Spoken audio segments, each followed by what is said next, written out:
Bueno, pues muchas gracias. Y nada, yo voy a hablar precisamente del uso de los arreglos sísmicos en sismología volcánica. Eh, Me disculpáis si alguna de las cosas que pongo son demasiado evidentes o algo, como no sabía muy bien el público que iba a tener, pues voy a empezar pues, definiendo lo que entendemos por un arreglo, ¿no? Un arreglo sísmico, que es una distribución densa de sismómetros. En lugar de poner las estaciones sísmicas separadas, se colocan juntas, y el objetivo es obtener un muestreo espacio-temporal coherente del campo de ondas sísmicas. Y bueno, voy a dedicar un poquillo de tiempo a explicar qué es un muestreo espacio-temporal coherente. Cuando vemos algo como esto, pues cualquier sismólogo lo que va a pensar es que estamos viendo muestras tomadas por un sismómetro y por lo tanto una serie temporal. O sea, lo que vemos ahí, si lo representamos en función del tiempo, pues tenemos una serie de medidas, ¿no? Que sería la respuesta de un instrumento a una cierta entrada. Aquí hay un ejemplo que es una serie de lluvias, ¿no? Entonces tenemos medidas de registro de lluvia anuales a lo largo del tiempo. Tenemos una muestra cada año.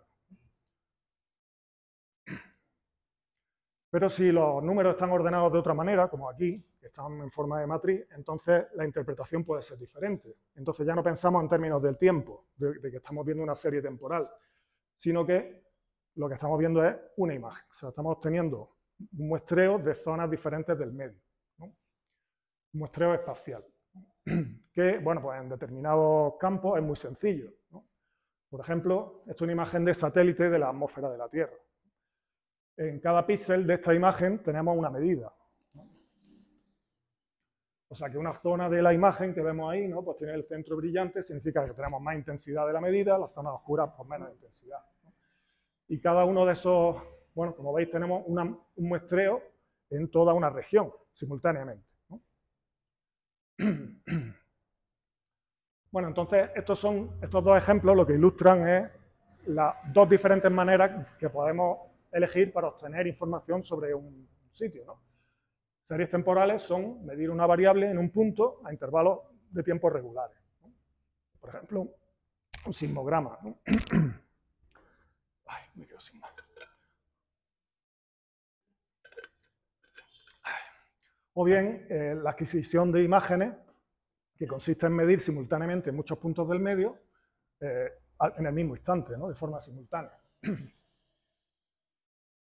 Cada una de estas interpretaciones de las medidas tiene sus propias características, ¿no? Entonces, si hablamos de muestreo temporal, por ejemplo, pues hablamos de frecuencia de muestreo, hablamos de periodo, de frecuencia de una señal, hablamos de espectro de frecuencia o de aliasing temporal.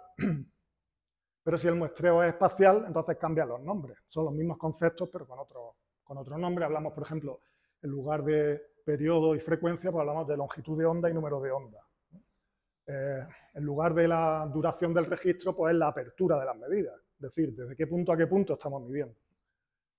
Y, por ejemplo, en vez de espectro de frecuencia, pues espectro de número de onda. Son todas cosas equivalentes, pero en el dominio de número de onda en vez del dominio de la frecuencia.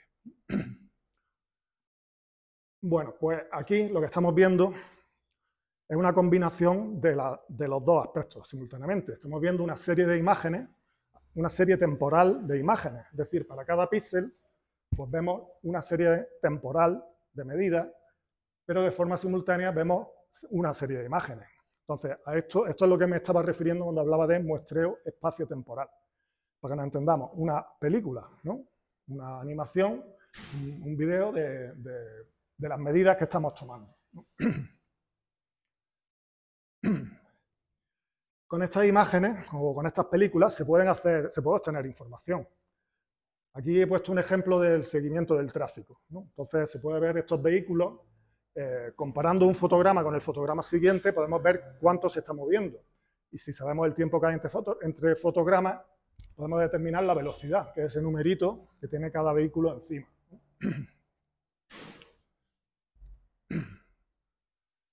Bueno, el problema en sismología es que el muestreo espacial es muy costoso. Si queremos muestrear una zona con mucha resolución espacial, necesitamos muchos sismómetros, instalar sismómetros muy juntos.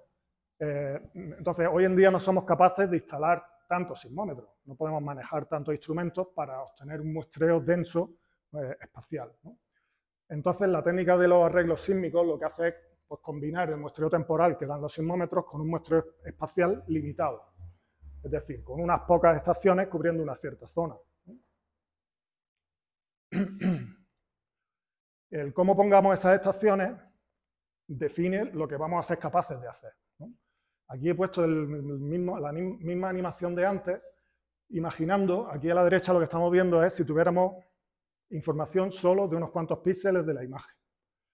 Si los píxeles están distribuidos de esta forma, es muy difícil ver qué es lo que está ocurriendo, ¿no? O sea, no podemos hacer un seguimiento de los vehículos, porque bueno, a veces pasan por uno de los píxeles, ¿no?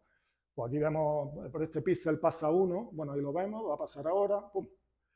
Pero no tenemos información coherente, porque no podemos relacionar lo que ocurre en un píxel con lo que ocurre en otro. Si en lugar de eso los píxeles los colocamos así, más densos, entonces tenemos información más detallada de lo que pasa en esa zona y podemos ver cómo pasan los carritos, los vehículos, ¿no? Podemos hacer un seguimiento, determinar velocidades, trayectorias, pero no sabemos lo que pasa en el resto del medio. Entonces tenemos ahí una limitación. Bueno, pues muchas aplicaciones de los arreglos lo que buscan es representar el movimiento de las ondas sísmicas y eso se hace a través de un vector que se llama la lentitud aparente, que es el módulo es la inversa de la velocidad aparente y la dirección, pues la dirección de propagación de los frentes de onda. Se puede estimar el vector lentitud aparente de muchas formas diferentes. Aquí he puesto una lista de metodologías y algunas referencias. Y bueno, esta es una descripción de uno de los métodos que yo creo que es el más intuitivo para entender cómo funciona un arreglo sísmico. Que en lugar de describirlo con la...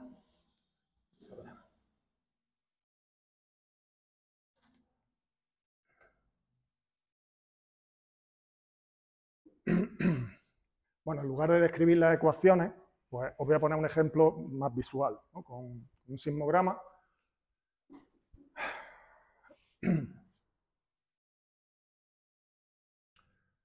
Si es que arranca, ya arranca.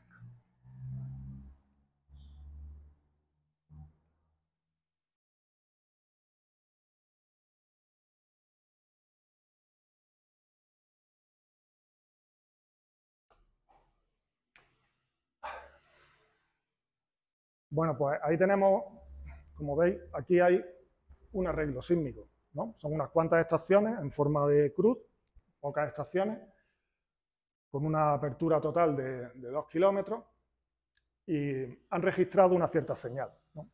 Entonces, para poder detectar de dónde procede la señal y con qué velocidad se propaga, lo que hacemos es utilizar una estimación de la lentitud aparente, que es el plano que hay aquí, ¿no? Este plano de abajo representa, este puntito representa una propagación en esa dirección y lo cerca que está del origen, por lo rápido que va la onda, ¿no? Entonces, el método se basa en alinear los sismogramas de forma que la señal se sume en fase, se sume de forma coherente. Entonces, corregimos la propagación de ondas en función de la velocidad que nosotros estimemos y el resultado va a ser el momento en el que esa señal roja, que es la suma de todas las azules, tenga la máxima amplitud, ¿no? Esto, bueno, aquí podemos marcar distintos vectores de lentitud aparente que están ahí dibujados en azul y, como veis, cambia la posición relativa de los sismogramas. Entonces, si nosotros elegimos distintos valores, pues vemos que se van alineando los sismogramas, ¿no? Y si nos acercamos al valor real, bueno, pues se consigue un alineamiento de todos los sismogramas. Estamos corrigiendo los retrasos justo a la velocidad y en la dirección en la que se están produciendo. Entonces recuperamos la señal original de forma óptima, porque además al sumar en fase la señal se aumenta su amplitud, pero el ruido se minimiza. Bueno, aquí es interesante también ver otro efecto, que es que, pues obviamente si el vector lentitud aparente que estoy suponiendo no se parece en nada al real, pues se desalinean las señales, ¿no? Por ejemplo, por aquí, pues me sale muy poca amplitud, ¿no? Sin embargo, hay algunas regiones,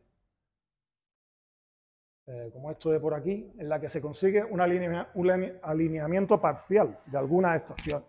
Entonces, eso da lugar a una distribución que podemos ver que nosotros esperaríamos que todas las lentitudes aparentes fuera de este punto rojo tuvieran bajos valores de amplitud, pero no ocurre así, sino que hay un efecto que se debe al diseño de las estaciones, al diseño, a la configuración del arreglo. Bueno, entonces, si rellenáramos todos los puntos de ese plano, nos saldría esto, ¿no? Aquí vemos la estimación de la lentitud aparente, donde la amplitud de la señal recuperada es máxima, pues este sería el vector lentitud aparente, y luego estas zonas que si el arreglo tenía forma de cruz, pues esto vemos que está reflejada la geometría del arreglo. Y aquí la amplitud de la señal recuperada es grande comparada con el ruido de fondo, ¿no? Entonces se debe precisamente a la configuración, al muestreo limitado que tiene el arreglo.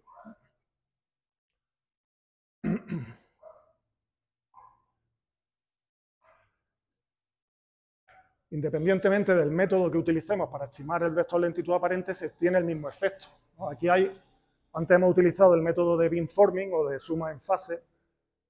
En este ejemplo, el método de correlación cruzada promedio máxima, y aquí el método del espectro FK. El resultado, recuperamos el mismo vector lentitud aparente, pero esas estructuras que aparecen ahí también están. Entonces vemos que es una cosa independiente del método, que depende del diseño del arreglo.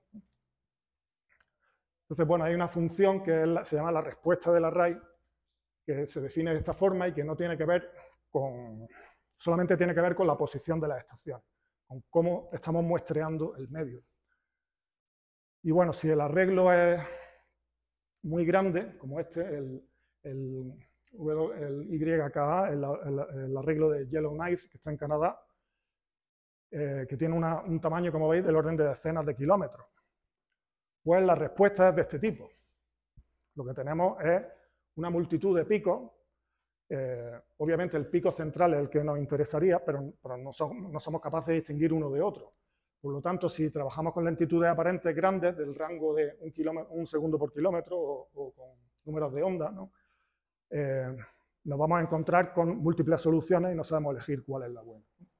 Si el arreglo es más pequeño, la respuesta, hay un solo pico central, pero la respuesta es más ancha. Entonces tenemos menos resolución. Con lo cual, pues bueno, estos son dos tendencias opuestas, ¿no? Si vamos a diseñar un arreglo sísmico, tenemos que pensar cuántas estaciones tenemos y si queremos optimizar la apertura, hacerlo muy grande para que el pico central sea muy estrecho, o la densidad, de hacerlo denso para que no haya picos secundarios, solo haya un pico central. Esto da lugar a dos tipos de arreglos, los de gran apertura, que tienen tamaños superiores a 1 kilómetro, del orden de 10-100 kilómetros de extensión, y que a cambio tienen mucha resolución, pero solamente trabajan con señales rápidas, con llegadas muy verticales, ¿no? Por ejemplo, esto es un ejemplo, el arreglo GRF que está en Alemania, tiene 100 kilómetros de apertura, y aquí tenemos la respuesta, la función de respuesta, que es un pico muy estrecho.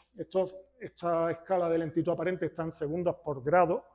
Un grado son más de 100 kilómetros, o sea que estamos hablando de una lentitud aparente muy, muy pequeña. Son señales casi verticales que pueden corresponder, por ejemplo, a fases de telesismos, ¿no? De terremotos muy lejanos.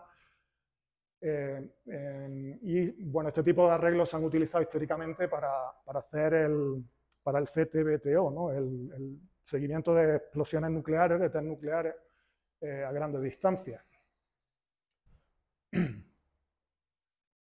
Y luego están los arreglos de pequeña apertura, donde lo que se prioriza es la densidad, y entonces tenemos un solo pico, pero ese pico es más ancho. Entonces hay menos resolución y es válido para estudiar señales que sean lentas, que sean fuentes superficiales, con lo cual, pues bueno, tienen aplicaciones en sismología volcánica, donde tenemos las fuentes relativamente superficiales y podemos trabajar en este rango de lentitudes aparentes. Bueno, y aquí tengo que decir que esta separación entre estos dos tipos de arreglos tiende a desaparecer, ¿no? Porque ya se están manejando un número de estaciones sísmicas de forma simultánea que hace innecesaria esa limitación, ¿no? Este es un ejemplo, que es el Alp Array, que es una instalación de estaciones que ha estado desde 2017 en la zona de los Alpes, norte de Italia, en Suiza, etc. Otro ejemplo son los arreglos large N, o sea, los arreglos con muchas estaciones, ¿no? O sea, muy densos. Estamos hablando de cientos de estaciones, este en particular creo que eran 900 o algo así, que están situados en áreas muy pequeñas. Entonces, estamos llegando con este tipo de arreglos a ser capaces de tomar el vídeo completo, es decir, de ver cómo se mueve el suelo en toda la zona de estudio. Este es un ejemplo de otro de estos arreglos instalado alrededor del St. Helens. Y bueno, en realidad la distinción, hablar si esto es un arreglo o es una red sísmica, pues deja de tener sentido, porque hay tantas estaciones por todas partes que se pueden aplicar cualquier tipo de técnica. Y por supuesto también se está intentando utilizar fibra óptica, que bueno, la fibra óptica nos permite, es como si tuviéramos un instrumento cada metro prácticamente, ¿no? A lo largo de toda la línea. Este es un ejemplo de un arreglo de gran apertura, el NORES, que está en Noruega, y las propias fibras ópticas que comunican los sensores se utilizan para registrar el movimiento, ¿no? Con lo cual, la cantidad de medidas que tenemos simultáneamente en este tipo de estructura pues aumenta mucho, ¿no? Entonces no tenemos ya esas limitaciones que os estaba comentando. Bueno, y aquí también quería comentar otro aspecto, es que los arreglos sísmicos han pasado, digamos, han saltado el límite de la frecuencia, digamos, de las limitaciones de los registros sísmicos y se están utilizando también con infrasonido, y es una de las aplicaciones más exitosas en los últimos años. El infrasonido tiene menos efectos de sitio, efectos de camino, que los instrumentos sísmicos, y entonces se utiliza para el seguimiento de actividad volcánica, incluso a grandes distancias, ¿no? Bueno, en general, las aplicaciones que tienen los arreglos sísmicos se basan en su capacidad que tienen para mejorar la señal, ¿no? Porque si, como hemos visto antes, si combinamos registros en fase, lo que estamos haciendo es disminuir el nivel de ruido y amplificar la relación señal-ruido. También nos permiten obtener la estructura de velocidad del medio por el que se propagan las ondas o hacer un seguimiento de la fuente, un seguimiento detallado más que de la fuente, de los frentes de onda que atraviesan el arreglo y tratar de relacionarlo con lo que ocurre en la fuente. Bueno, un arreglo puede ser especialmente útil cuando tenemos una situación como la de abajo, ¿no? Obviamente arriba podemos marcar las fases, podemos identificar las señales que forman parte del sismograma, pero cuando hay demasiado ruido, las señales son demasiado pequeñas, entonces conviene utilizar un arreglo para mejorar la relación señal-ruido y ser capaces de detectar cosas que de otra forma no veríamos. Y también, especialmente, cuando no hay fases sísmicas. En señales que tienen fuentes continuas, no podemos estudiar ondas P porque están llegando continuamente, entonces no podemos marcar tiempos de llegada de fase, entonces hay que utilizar otras técnicas. Aquí vemos un ejemplo de esa aplicación de la mejora de señales, ¿no? Un ejemplo, esto lo que estamos viendo es el norte de Ucrania, y este arreglo que hay aquí, que es el arreglo de Malin, se ha utilizado para hacer este mapa con todas las bombas que han tirado los rusos sobre Ucrania en 2022, ¿no? Entonces son señales relativamente poco energéticas comparadas con los terremotos, pero el arreglo es capaz de detectarlas basándose en ese proceso de sumar en fase, ¿no? Aquí vemos otro ejemplo de análisis de una señal continua. En este caso se trata de localizar la fuente de microtremores oceánicos. Es una señal continua que está presente en todos los registros sísmicos, en todo el mundo, y utilizando dos arreglos situados en Irlanda, pues se pudo determinar la fuente del ruido microsísmico, ¿no? Que es una señal que de otra forma no podríamos, vamos, siempre se ha considerado ruido, pero estamos viendo que podemos obtener información, ¿no? Una fuente, o sea, no se genera en todas partes por igual, sino que hay periodos en los que se genera en determinadas zonas del océano. Bueno, en sismología volcánica, pues, como decía, se han utilizado los arreglos en muchas aplicaciones.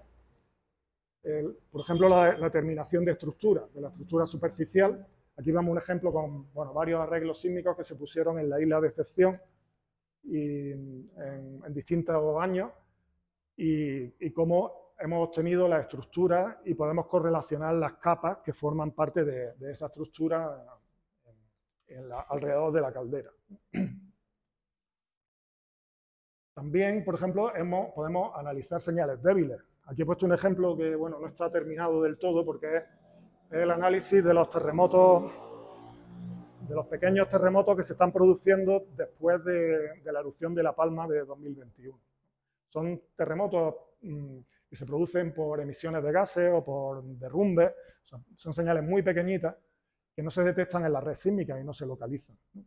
Pero con el arreglo, bueno, nosotros hemos tenido allí 2 arreglos sísmicos y somos capaces de detectarlas, detectar direcciones, detectar lentitudes aparentes y encontrar la posición de esas fuentes y tratar de relacionarlas con la actividad en los cráteres. Bueno, en cualquier caso, como este era un tema muy amplio, he preferido centrarme en esta aplicación en particular, que es el estudio del tremor volcánico, que es una señal continua que ocurre en los volcanes y que, bueno, que para localizarla tenemos que utilizar algún método no convencional, ¿no? Bueno, y voy a poner varios ejemplos de aplicaciones a distintos volcanes. El primero en el Etna, donde hubo un arreglo sísmico en 2012. Esta es la cima del Etna, que tiene unos cráteres centrales, que se llama la región de Boca Nueva, y luego unos cráteres laterales en dirección sureste. El arreglo estuvo colocado muy cerca de la cima, a una distancia de 1 kilómetro aproximadamente. Y bueno, en ese periodo hubo actividad en los cráteres, hubo pequeñas explosiones y fuentes de lava, en los dos, o sea, tanto en Boca Nueva como en la zona del sureste. Se observó que había 2 regímenes de tremor volcánico, un tremor volcánico de pequeña amplitud, el que aparece a la izquierda, y otro de mayor amplitud, con un rango de frecuencia parecido, pero con diferencias de amplitud, ¿no? El que hay a la derecha es un orden de magnitud mayor. Y utilizando el arreglo pudimos determinar la dirección de la que procede ese tremor volcánico. Y pudimos asociar, como veis, bueno, esto lo que vemos es un histograma del número de soluciones a lo largo del verano de 2012, y las soluciones se acumulan en 2 azimutes preferentemente, en 30 grados o en 60 grados, que corresponden a las direcciones hacia Boca Nueva y el cráter del sureste. Con lo cual podemos asociar qué fuente está activa en cada momento. Quedan algunas dudas porque no coinciden exactamente con las observaciones visuales, ¿no? Hay a veces fuentes de lava que no se corresponden con esta distribución. Pero bueno, vemos que cuando hay esta línea roja representa la amplitud del tremor. Entonces, cuando hay un cambio de régimen del que os he comentado, cuando hay tremor de gran amplitud, la fuente dominante se viene aquí abajo, a Boca Nueva, ¿no? En dirección de 30 grados. Entonces, bueno, aquí lo que nos faltaría es saber si realmente, mientras tanto, está ocurriendo, continúa, o sea, esta fuente que tenemos aquí en los cráteres del sureste es continua, o esto es una fuente pulsante. Eso sería interesante porque los 2 conductos volcánicos a una cierta profundidad se unen, ¿no? Entonces, sería interesante ver si hay un flujo a uno o a otro o simultáneamente a los 2, ¿no? Bueno, un trabajo que hice con Mauricio aquí en el Arenal, con los datos de 2004, que hubo un arreglo sísmico al oeste del Arenal, a 2 kilómetros. Y bueno, aquí vemos las estimaciones de la lentitud aparente y el bacazimut para distintas señales. Aquí tenemos los eventos de largo periodo, que bueno, tenían una característica, parecían todos provenir de la zona del cráter, las direcciones eran bastante estables, y con diferentes fases con distinta velocidad, lo que indica llegadas con distintos ángulos de incidencia. Los tremores armónicos tenían un comportamiento muy llamativo porque, bueno, era el resultado muy estable, ¿no? Vemos, aquí tenemos el back-azimuth, entonces vemos señales que durante mucho tiempo permanecen estables. Las ondas están llegando de la misma dirección de forma continua. La interpretación que hicimos es que los eventos de largo periodo estaban asociados a explosiones que ocurrían a mayor profundidad y que la actividad que veíamos asociada al tremor armónico era más superficial. Aquí vemos la comparación entre los dos. Bueno, estas serían las direcciones de los eventos de largo periodo y lo realmente llamativo, lo que no sabemos exactamente cómo explicar, es lo que se ve aquí abajo, que es la distribución de azimutes del tremor volcánico. El tremor volcánico parece que no solo viene de la zona de los cráteres, sino, bueno, de cualquier sitio en realidad, ¿no? De todo este cuadrante, toda esta región que hay aquí. Y si colocamos esa región, esas direcciones, las superponemos al mapa, nos encontramos con que puede venir tremor volcánico de una zona en la que realmente no estamos viendo actividad. O sea, no estamos viendo emisiones de gases ni de lava, sino solamente se veían en la cima. Lo que ocurre, o sea, ¿por qué tenemos entonces ese rango, ese abanico de posibles direcciones del tremor volcánico, que además eran bastante estables, como podemos ver? Aquí he elegido expresamente la línea discontinua en la dirección del cráter, y como veis está claramente por debajo o claramente por encima. O sea, hay un par de ejemplos claramente no apuntando a la dirección del cráter. Bueno, luego volveré sobre este tema, pero quería presentar otro ejemplo, que es el de la erupción de La Palma, donde en esta erupción que ocurrió, bueno, esta es la isla de La Palma, y la erupción ocurrió en esta zona de aquí, y pusimos dos arreglos a distancias de 2 kilómetros y 4 kilómetros de los cráteres.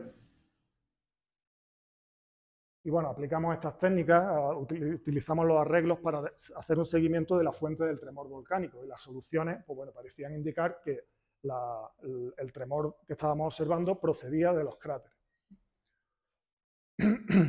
Este es un análisis de toda la duración de la erupción, y vemos que el azimut es bastante estable, tanto, bueno, arriba vemos uno de los arreglos y abajo el otro, ¿no? Entonces los azimutes son bastante estables. Aquí, bueno, empieza a haber problemas porque las estaciones empiezan a fallar, les caen cosas encima y, bueno, ya sabéis cómo es esto, ¿no? Porque en todo el proceso había erupción y estaban continuamente cayendo cenizas, se morían las baterías, etc.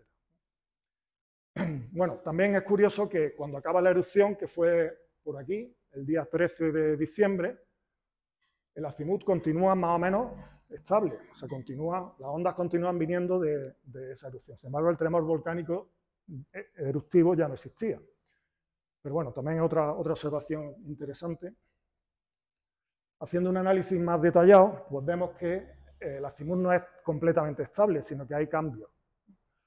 Los cambios realmente no corresponden con variaciones en los cráteres. O sea, la zona de los cráteres es bastante pequeña comparada con la distancia a los arreglos. Entonces, cambios, por ejemplo, de este orden, de 5 grados en back-azimuth, supondrían que la fuente se ha movido bastante distancia, del orden de 1 kilómetro. Aquí vemos unas localizaciones basadas en las direcciones del azimut, ¿no? Del tremor volcánico, sin tener en cuenta ningún otro factor, y como vemos, bueno, esto sería la región de los cráteres, y parece indicar, según este análisis, que la fuente del tremor volcánico no está en los cráteres, lo cual es un poco raro, ¿no? Porque lo que tenemos aquí es la colada de lava, que bueno, también podría generar algún tipo de señal, pero no una señal tan fuerte y tan estable como la que estamos viendo en los arreglos. Entonces, bueno, lo que voy a introducir ahora es hemos visto ya que hay ciertas discrepancias entre lo que nos están diciendo los arreglos sísmicos y lo que nosotros esperábamos, ¿no?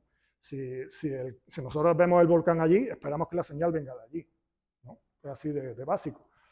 Pero en realidad no lo estamos viendo así. Entonces, para entender eso, pues hemos hecho un experimento numérico en la isla de Excepción, que es un volcán situado en la Antártida, donde hemos trabajado muchos años.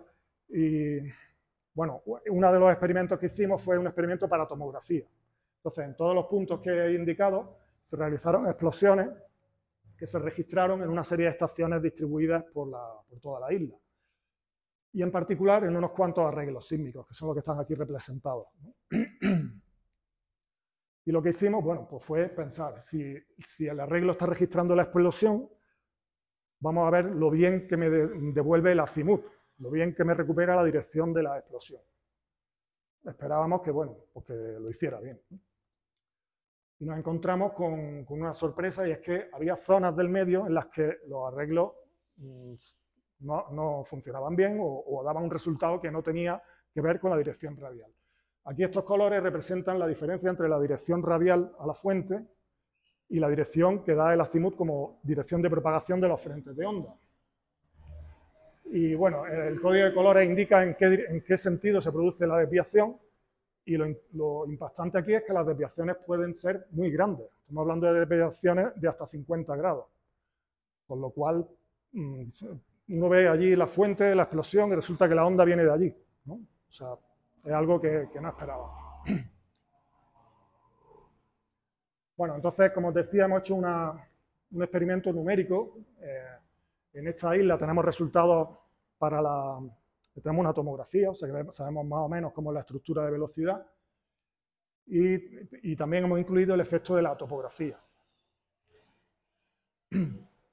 Aquí vemos una simulación de la propagación de ondas para una fuente que simula una de esas explosiones, una explosión superficial, y bueno, pues la superficie que está coloreada en verde es el frente de la onda P, y luego, pues bueno, aquí vemos el resto de ondas que se van propagando, pero me interesa fijarnos en la onda P, que es la que detectamos en los arreglos. Y bueno, las zonas rojas y azules indican zonas de alta velocidad y baja velocidad. Por ejemplo, aquí tenemos una gran zona de baja velocidad, y cuando el frente de onda atraviesa, pues se ve, bueno, aquí no se ve muy bien, pero aquí se ve cómo se deforma el frente de onda, cómo se frena la onda en esta parte y se acelera por aquí. Con lo cual, algo que era inicialmente esférico, un frente de onda esférico, deja de serlo, ¿no? Se hace una superficie muy irregular. Las direcciones, el azimut que miden los arreglos tiene que ver con el gradiente de esos frentes de onda, la dirección perpendicular a los frentes de onda. Aquí a la izquierda vemos un caso en el que no hemos incluido la topografía, solo se incluye la estructura de velocidad. Las líneas rojas son los frentes de onda P y las azules son los rayos sísmicos. Entonces, pues bueno, vemos la heterogeneidad del medio produce cosas como esta, ¿no? Desviaciones. Aquí tenemos una zona de baja velocidad, también en esta región. Entonces, los rayos sísmicos pasan por la zona de alta velocidad. Y las desviaciones son notables, ¿no? Si nosotros trazamos aquí una línea radial, pues vemos que las desviaciones son importantes.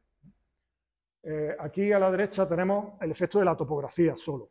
No hemos considerado, hemos considerado medios lateralmente homogéneos, pero con topografía, y los colores nos indican la pendiente de la topografía. Y bueno, de nuevo vemos que los rayos sísmicos se comportan, no siguen una trayectoria recta. Cuando llegan a una zona de alta pendiente se produce una especie de refracción y cambian de dirección.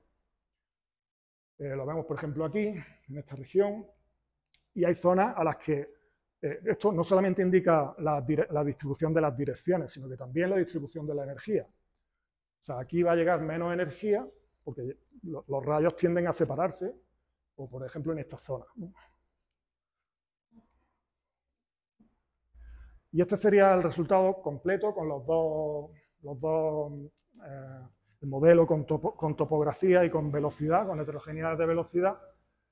Y bueno, pues vemos que los rayos pues, se van curvando, y en escala, estamos hablando de una escala de unos pocos, no llega a 10 kilómetros, ocurren desviaciones muy significativas, ¿no? Por ejemplo, aquí vemos que la dirección radial sería esta, pero el frente de onda viene del norte, está llegando del norte. Esto se representa también aquí, ¿no? Aquí estas flechas indican, la verde es la dirección radial y la azul la dirección real del frente de onda. Entonces hay desviaciones considerables, no tan grandes como las que realmente no explicamos todo, ¿no? Porque Si hacemos una comparación, estos serían los resultados del experimento sintético.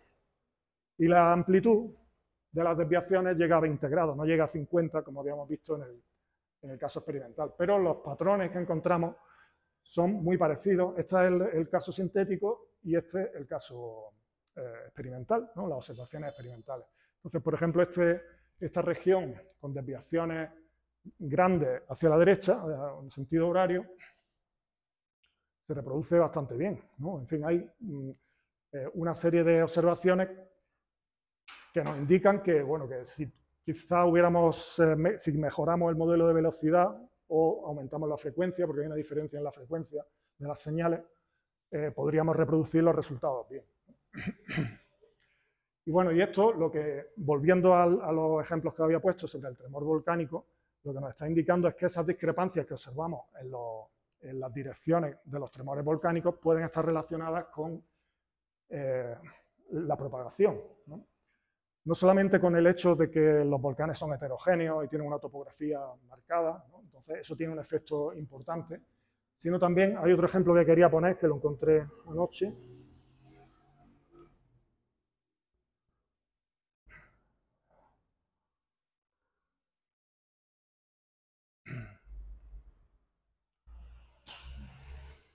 Bueno, aquí este es el Arenal, y la idea era, bueno, si ponemos una fuente situada lejos de los cráteres, qué dirección de propagación vamos a ver en el arreglo que pusimos, ¿no? Entonces, pues bueno, curiosamente, cuando la fuente está aquí, las primeras llegadas sí que tienen una dirección similar, pero aquí lo que estamos intentando simular es tremor volcánico. Entonces, lo que hay no es solamente una fuente, sino una serie temporal de fuentes que se van activando continuamente. Entonces, hay una superposición de ondas en todo el campo.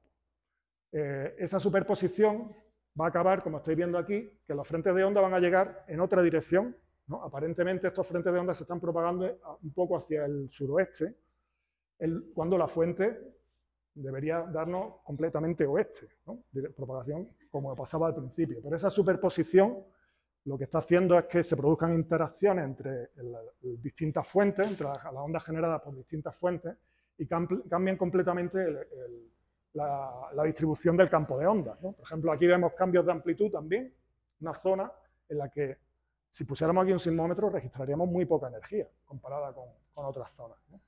Entonces, esto nos lleva a mencionar la importancia de considerar los efectos de propagación, ¿no? Que muchas veces, pues bueno, estamos acostumbrados a asumir medios homogéneos, medios planos, porque es más fácil todo, pero hay efectos, como los arreglos sísmicos nos están dando una información tan detallada sobre la propagación que necesitamos incluir estos efectos de propagación.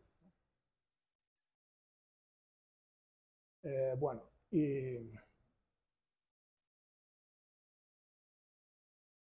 y con esto ya termino. Bueno, por resumir, pues que los arreglos sísmicos precisamente lo que nos dan es una idea detallada, lo que he dicho, de cómo se propagan las ondas en la zona en la que están distribuidas las estaciones.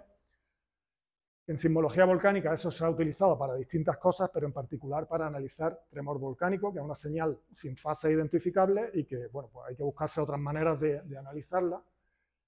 Y bueno, pues durante los análisis que hemos ido haciendo en distintos sitios, como en distintos ejemplos que he puesto, se ve que la distribución de los azimutes, de las direcciones de propagación, no siempre coincide con lo que uno espera. Y entonces hay que tener en cuenta, bueno, hay que considerar los efectos de propagación que producen la heterogeneidad del medio, la topografía y la heterogeneidad. Y ya está, con esto he terminado. Si tenéis cualquier pregunta.